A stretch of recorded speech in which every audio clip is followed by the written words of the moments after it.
pwede rin kunin yung Way of the Dragon na meron itong isang show ng isang Valentina. Andyan yung Wild Charge, andyan din yung Penalty Zone. Pero I think ang magkakatanong dito sa ating mga gold laners kasi alam natin na medyo umaangat na ang isang Iritel. Hindi man naging super ganda ang ilang weeks na dumaan dito sa MDL. Pero tingnan natin, baka ito na yung panahon para mapagana ito ng RSG Mista. Gagana yan kasi medyo nagpapahinga si Iritel eh. Lagi siya nakaupo pag-drop. Nakaupo. Oo. Hindi siya naka-engine sit ha. Naka-slant siya doon na konti. Nagre-recharge siya dito. At nakita na natin Burrito time and time again on how explosive an Iritel. Literal sumasabog with a heavy crossbow. Diba yung bawat putok ng mga, hindi bala yan eh. Oo. Diba crossbow sa kanyang ibinibigay.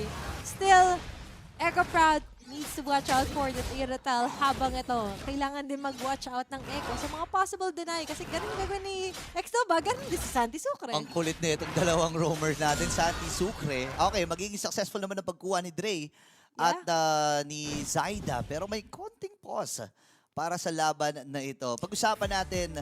Napanood ko. Diba? At it's really important to get to know the players on a personal level as well. Kasi minsan, mas naiintindihan natin na ganito yung galaw niya kasi ganito yung personality niya. He wants to be more aggressive kasi nga naman, he's more of an ongoing person.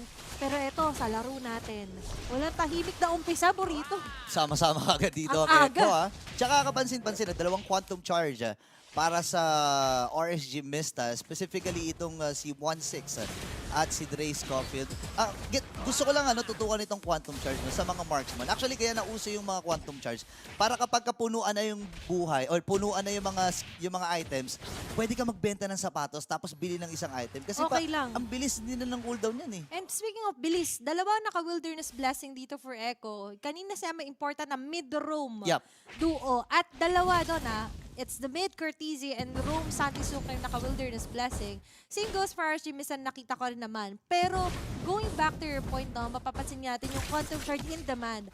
Na umabot nga nung second series natin kung nabutan Burrito, 4 ang naka-quantum charge. Grabe yung prioritization, no? And that's on to the side of Blacklist na nga lang din against Euphoria. Pero going back dito naman, RSG Misa naghahabol ng points. They want to reach the top. Pero Echo Proud, they want to maintain the top spot naman. At paano nga ba naman maintain yun? They need to maintain pressure continuously against RSG Mista. Oops. Speaking of pressure, nandito ang kupunan ng RSG Mista. May mga pokes sila na binibitawan. Curtis lalapit din. Pero mapapa-ultimate kagad siya. Rough waves para kay Curtis. May idea ang RSG Mista. Di walang ultimate itong si Kurt. Ngayon, lalapit na si Dre. Zaida, magkakatindigan sila. Papasok si James. Pero walang tinamaan yung penalty zone. Medyo nabitin ata habang lost insanity at Liza. As Zaida rather will secure that turtle ng ating game. Grabe no, nakakabigla yung mga pangyayari. It all started when they tried to catch Curtisi.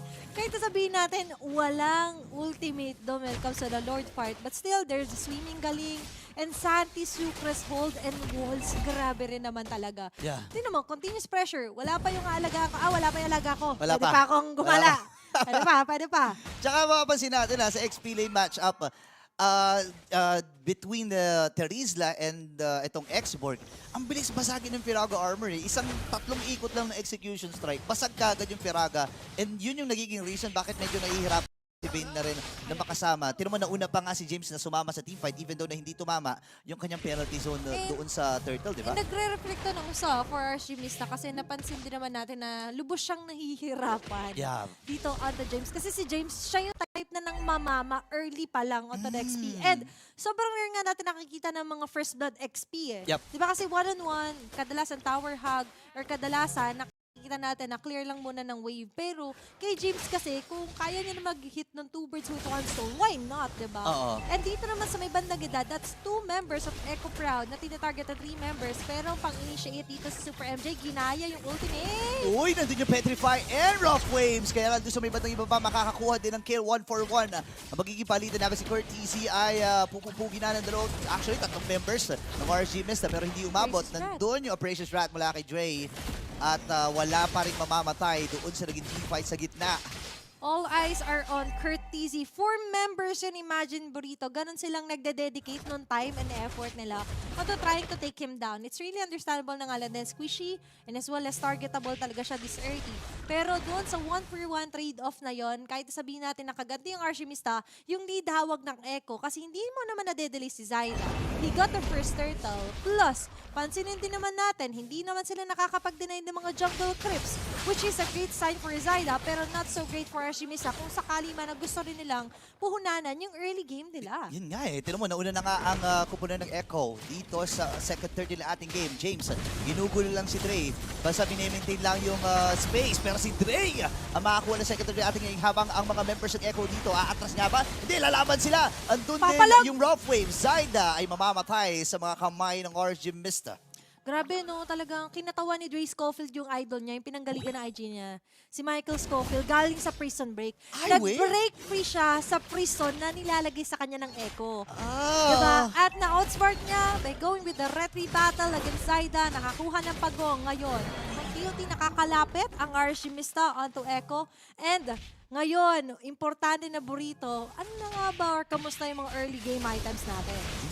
Naka-BOD na rin itong si Outplay. Pero may mga pokes na ibinibitaw dito ang Echo. Dre Scofield, na pag-uusapan natin. Actually, ngayon ko lang nalaman na from prison break pala yan. Nalaman kayo sa trivia natin sa MDL Philippines Facebook page. Kaya pala Tignan mo, tumutubiwan pa si Diba? Dre Scofield dito. Nakita natin, nagre-reflect. Ayan na yung sinasabi natin, na personal level, we get to know them. Ngayon, kinakatawan niya. Kailangan ma-break free tayo sa mga nilalagay na Tama. pader ni Santi Sucre. Tama. Hindi res, pader. Tama. Ang hirap nun kasi kailangan mong tibagin yun At masasabi natin na nagmimistula ring pader ang Echo Proud dito na kailangan nilang tawirin. Dre Scofield dito, nandun yung taunt pero wala nga tatamaan. Pero gusto ko lang pag-usapan, emblem ni Zyda dito, naka-impure rage.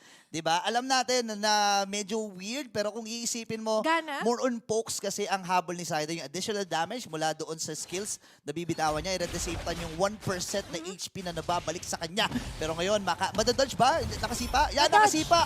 Nakasipa dito si X Nova. At na-dodge lang ng Tornrose yun.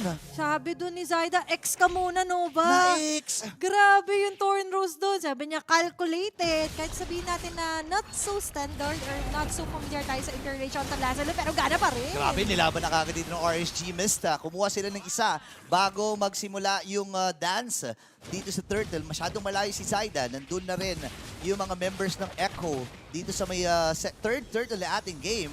At si James, pinipilit lang niyang hatake. Nandun si X-Nova. Sumipa na rin. Ang ganda ng sipa. Andun yung Lost Insanity. Reverse na nga ba nila? At makukuha pa rin ni Zyda yung third Turtle na ating game. Habang si Vay naman ang kanyang infanteria. Available yung kanyang immortality. Mapapa-flick na din palayo si Dre versus 3. Andito na ang kubunan ng Echo at ang mga Orca ay mas mafe-finish. Yes, sir.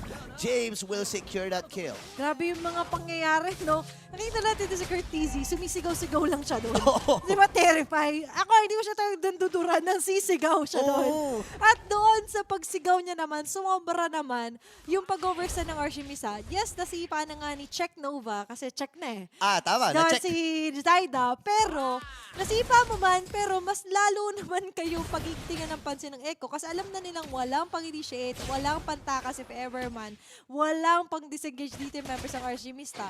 It was a win for Echo Proud. And to be fair, napapansin naman natin, tinry kasi ng Archimista i-delay si Zyda, pero hindi mangyayari yun, lalo na't si Outplay tahimik lang sa gilid, 0-0-2 KDA, things are looking good, nakakabasag pa ng Torre, ang bilis pa ng switch niya. Yun nga Actually, na-outplay niya rin dun si, si X-Nova. Plano nga nata sana niyang sipain. Pero pag sipa niya, flicker ginamit kagad ni Outplay para mapunta doon sa base. Na-off yung trajectory. Oo, yung trajectory. Papunta sana dun sa kakampi niya na si 1-6.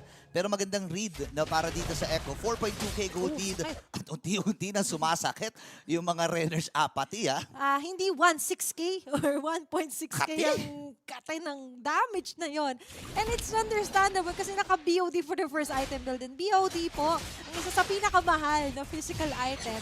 Ngayon, may Malefic Roar pa siya with extra physical penetration. Oo. Ay, sabihin mo, naka-seal leg plates dito si 1-6. But imagine, ngayon si Outplate enabled na nga siya. May kakaharapin pa silang pagsupok. Counter gold difference naman. Echo right now is on the reach side. 4.4k gold lead at sa may bandang top, may namumuong tension pa. Nako, eto na yung namumong sama ng panahon. Lima. 5 members mula sa Echo. Patutumbahin si Drace Coffee dito. Inex na natin si Bane. Pop yung kanyang ultimate habang normal lamang ni Zaida dito pa. Sasabugin lang yung kanyang immortality. Balik yung Firago Armor habang Super MJ makakuha din ng isa. Ngayon, atrasan ng mga members dito ng Echo. Hahabol si Ate Sucre.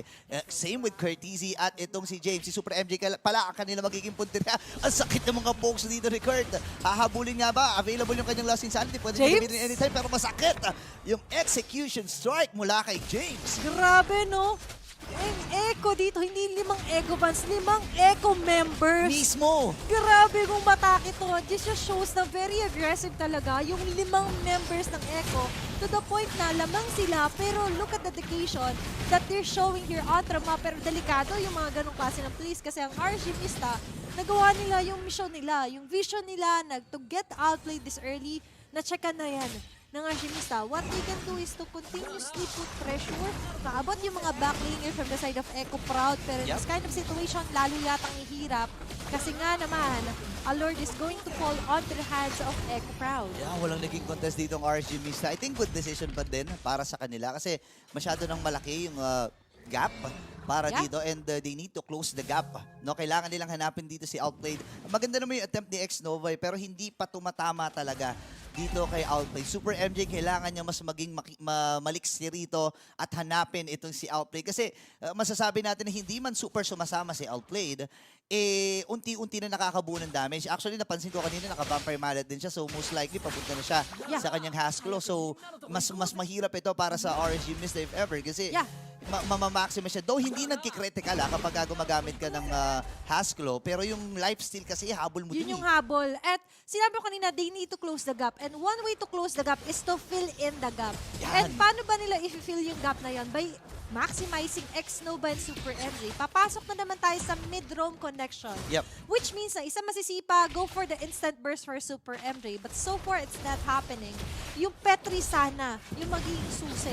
Nakita natin yan onto different kinds of teams. Pero medyo masakit na kasi bago pa sila makapag-push through sa combo na inaasahan natin Burrito, bawasan pulahan na yung buhay nila. Ang sakit, kalahati kagad yung buhay ng tinamaan ng Renner's Apathy.